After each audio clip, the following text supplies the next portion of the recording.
today's video, 5 things every single CKD patient must do if their goal is improving their kidney function.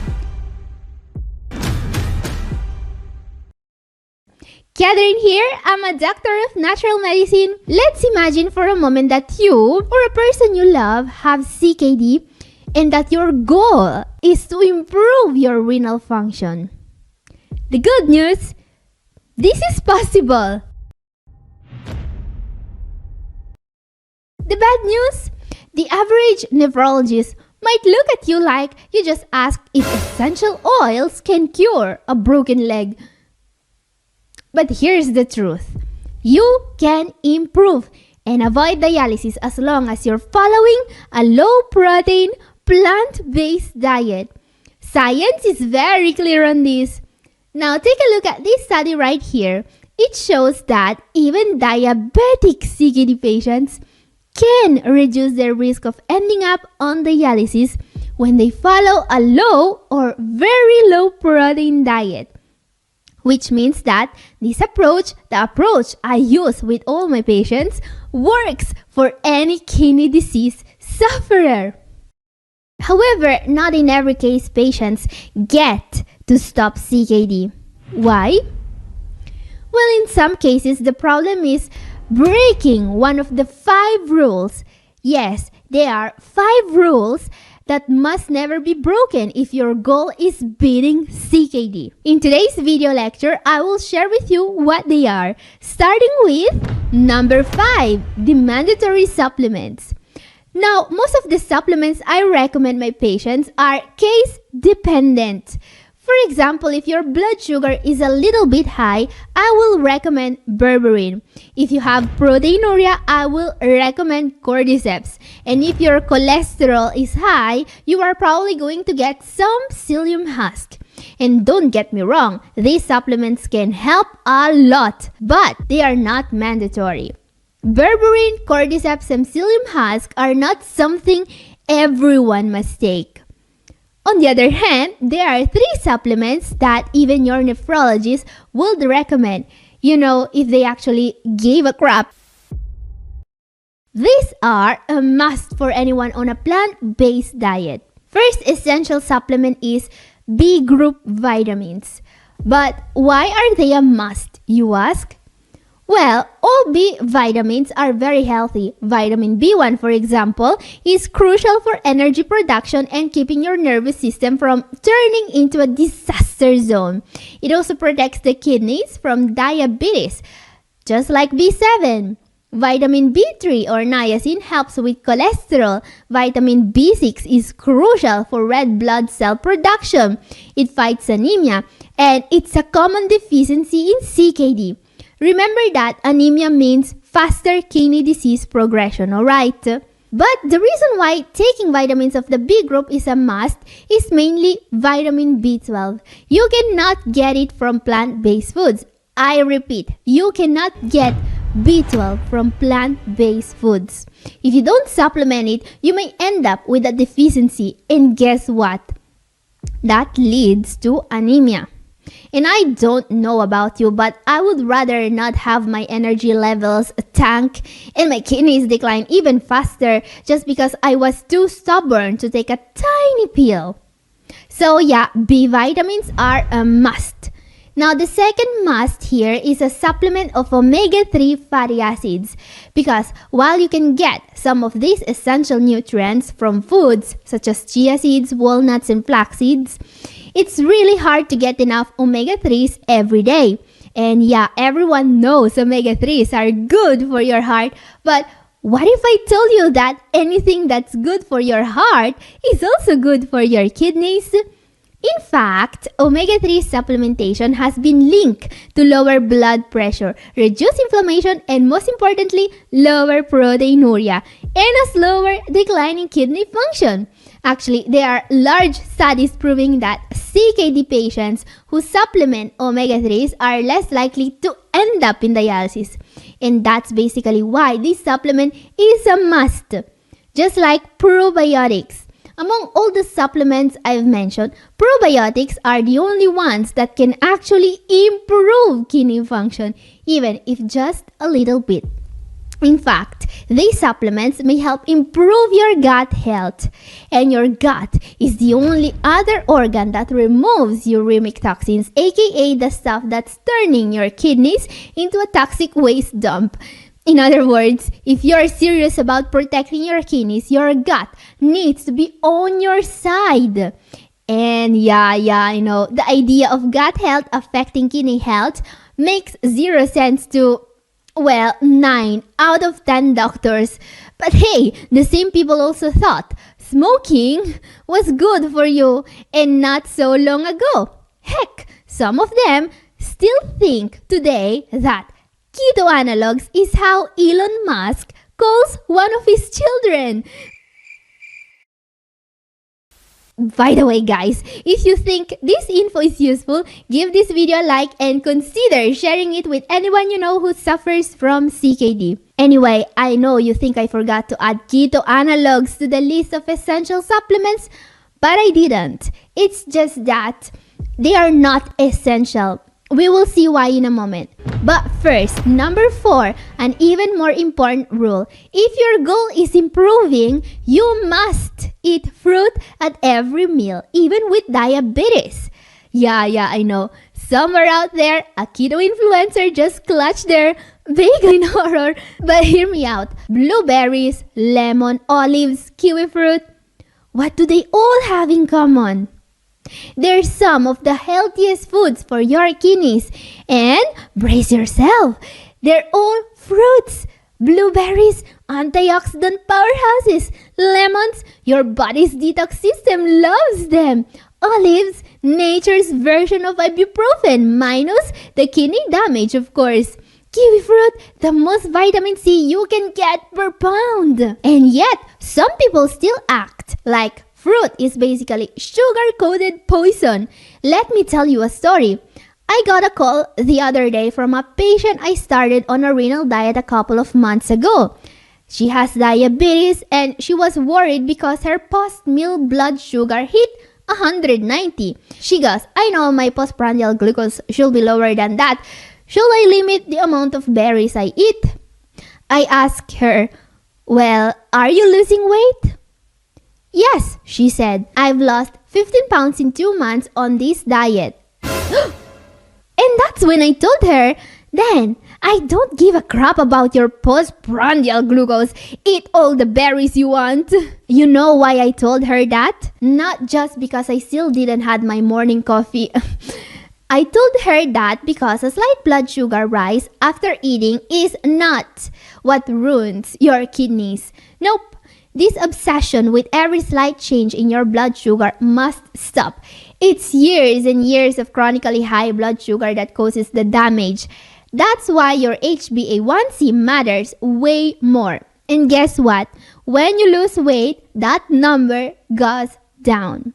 So here's your takeaway. Don't let people scare you into avoiding fruit just because you have diabetes. Let's be real. Nobody ever lost a foot because they ate too many blueberries. In fact, I'd go out on a limb and say the real problem is never fruit.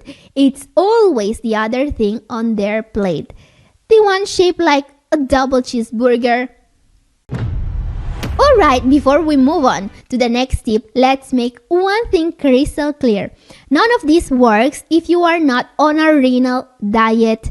Yep, that's the entire point of today's video. If you're still eating like a teenager left home alone for the weekend, it's time for a reality check. If your goal is to improve your kidney function, the first step is starting a low-protein, plant-based diet. And I know what you're probably thinking. Yeah, I will totally go full plant-based right now, but I'm just not emotionally ready to break up with cheese. Trust me, I get it. Cheese is basically dairy crack. But hear me out. I have a secret to share with you. I've started working with some of you guys, my loyal YouTube followers, and that's not a secret. You probably already know that. If you didn't, there's my email down in the description. It's Catherine@newhopeforkidneypatients.com. You can contact me if you want to get started on my protocol and get a personalized diet from me. Now, here's the actual secret. Putting people on a diet is usually a nightmare, even a regular diet. And the renal diet, well, let's just say it's not exactly the all-you-can-eat buffet people were hoping for. But weirdly enough, I never have a problem getting you guys to follow it. Why is that? No, it's not because I allow unlimited cheat days as long as you call them mental health meals. And no, chocolate is not classified as a legume on my diet plan. That's just a rumor. The real reason, many of the people who contact me from this channel are already following my tips. They've been watching my videos, slowly making changes, and they've already seen that this approach works. They know that swapping out meat, dairy, fish, and junk food for leafy greens, whole grains, fruit, and a handful of nuts and seeds actually makes a difference. They've seen it firsthand. So, when they reach out, they're already on the right path. They have the right mindset. And that's everything. Because let's be honest, this isn't a one-time thing. If you want to win this battle, you have to fight every single day. You have to stay motivated. And you don't have to change overnight. I mean, even Rome took a few cheat meals. So here's the takeaway. You don't need to throw out every piece of meat, cheese, and junk food in your kitchen today. Any step in the right direction helps. It's better to replace one unhealthy food with a good one today than to plan to overhaul your entire diet tomorrow and then never do it. Start small, keep going, and most importantly, never lose hope. Alright guys, next tip, number 3. This one is painfully simple, yet somehow shockingly difficult for most people to follow. Rule number 3 is don't wait. Take action as soon as you get diagnosed. And I get it, this isn't easy. I know that the first instinct when you hear the words chronic kidney disease is to either panic or shove your head so deep into the sand you start getting mistaken for an ostrich. But trust me when I say that prevention is about 1,000,000 times easier than the cure, especially when it comes to CKD. And yet, so many people just wait until things get worse. Why? Well, I figured it out. And I hate to say it, but the answer is doctors! Wait. What? Okay, let me explain. Still today, the general consensus in the US when it comes to kidney disease is that there is no treatment. Apparently, the only thing that helps are ACE inhibitors. So, what do doctors do? As soon as you show any serious risk factor for CKD, diabetes, high blood pressure, proteinuria, they hand you an ACE inhibitor, pat themselves on the back, and clock out for lunch. Boom! Job done. Nothing more to do until you are in stage 4 and suddenly need a referral to a nephrologist or, as some have started calling them, a dialysis planner. But here's the thing, that approach isn't just outdated, it's completely wrong. And I won't just tell you this, I will prove it to you. Let's take a trip to Italy. Earlier in this video, I showed you a recent study from Italy. Now, this study was paid for by the Italian region of Marche. Lovely place, beautiful landscapes, delicious food, and most importantly, legendarily single residents. In Italy, if someone's being cheap, we don't ask, why are you so frugal? We ask, are you from Ancona? No. Anyway, why am I telling you this? Because this recent study published in the journal Nephrology Dialysis Transplantation was paid for by the Marche region, alright? And while it directly saved several advanced stage CKD patients from dialysis thanks to the low protein diet, that wasn't its main purpose. Nope, the real reason, saving money. Yep, this study was able to save the Marche region a whopping 2.9 million euros, as you can see. How, you ask? Well, because here in Italy, the region you live in is responsible for paying for your dialysis. But They don't want to. So instead, they're out here actually trying to prevent dialysis. Wild, right? So in this study, they put all the patients on a supplemented very low protein diet. Then they tracked which patients actually followed the diet. Here's what happened. Let me show it to you. That scary looking red line, those are the patients who didn't follow the diet. Every step up, another person ending up in dialysis. Now, look at the green line. That's the number of patients who ended up in dialysis while on the diet. I mean, is there really a debate here? This is why I was telling you not to wait and to start the diet immediately. Don't wait. Even if this isn't the American way, because remember, in the US, the patient pays for dialysis. No one's saving money by putting you on a diet. So this study proved two things. First, even diabetics can follow a very low protein diet. Yes, despite what some people will tell you, diabetes doesn't mean you need more protein. And second, the low protein diet works, but only if you follow it. So that's my point. Even if you have diabetes, don't wait. Find someone from Italy to start you on a renal diet. And yeah, I'm not from the Marche region, but close enough. Anyway, moving on. Number 2. The next thing you need to do in order for your diet to work is to use a free app to track your meals. Now, I know what you're thinking. Oh, a tracking app. Great. Another thing to add to my daily to-do list, right between take meds and contemplate life choices. But trust me, this is key to stopping the decline of your kidney function. For some of you, it might even be the thing that makes the difference between keeping your kidneys working or ending up on dialysis. And no, I'm not exaggerating. So, why is a free app the key to stopping kidney disease, you ask? Because this little app, nothing fancy, nothing complicated, lets you track exactly how much protein, carbs, fats, and calories you're getting every single day. And if your goal is to improve your kidney function, you absolutely need to know exactly how much protein you are eating. It's not optional. So what apps can you use? Plenty! You should see the most well-known on screen right now, but frankly, calorie tracking apps pop up like mushroom in autumn these days. So you shouldn't have problems finding one that works for you. But here's what bothers me about these apps. Have you ever noticed that all these apps are designed for bodybuilders and fitness junkies? And honestly, that makes me mad. Oh sure, if you are a bodybuilder, tracking your macros will help you optimize muscle growth and achieve your physique goals. Great for them. But what happens if a bodybuilder messes up and eats too much protein? Nothing. Absolutely nothing.